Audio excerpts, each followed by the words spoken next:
good to see you again. Good to be with you. And let's talk about the Ukraine-Russian war. We're in this 30-day period right now. What's going to happen in these 30 days period? It's very difficult to say because the ceasefire has not gone into effect. It hasn't technically been accepted by Russia. And we don't really know whether it will be adhered to.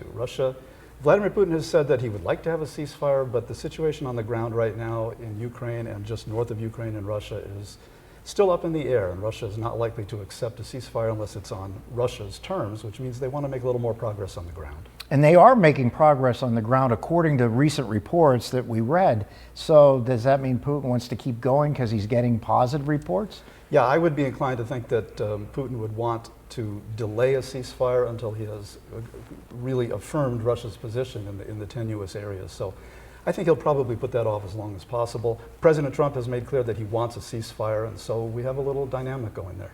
When this war started, did you think it would last this long? I don't think anybody thought it would last this long. I was one of the people who thought it'd be over quickly, that Russia would make tremendous gains and accomplish its goals within a matter of weeks or months.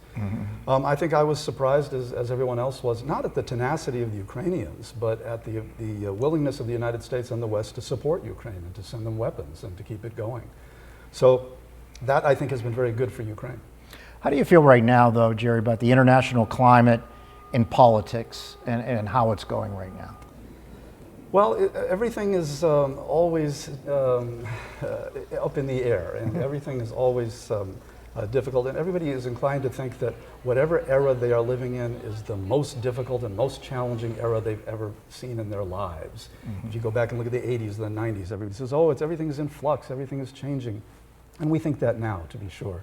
That doesn't mean it isn't, but it's certainly perception that we think it is. What are your thoughts about all the tariffs recently and how that will play out and who's going to be affected the most? Economists are pretty much of one mind that tariffs are a bad idea. They lead to higher prices. In case people don't know, it's consumers that end up paying for tariffs, not the countries in which the product is manufactured. And so these tend to lead to higher prices. But the president has an idea that eventually the business will come back to the United States, and so the tariffs won't matter to Americans because the products will be made in the United States.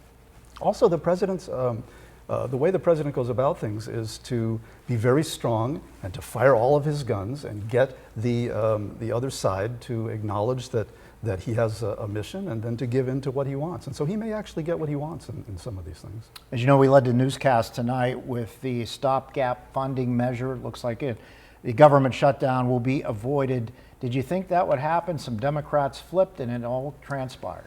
I think that anytime there's a government shutdown, no matter who's president, no matter who's controlling Congress, to me it's a political stunt.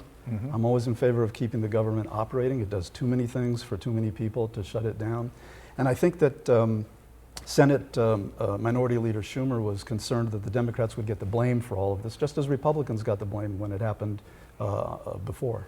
Final question for you, Doctor. What do you think the economy will be 1 year from now? What do you think we're going to be looking at? Predicting is very difficult, especially about the future. So I don't want to predict.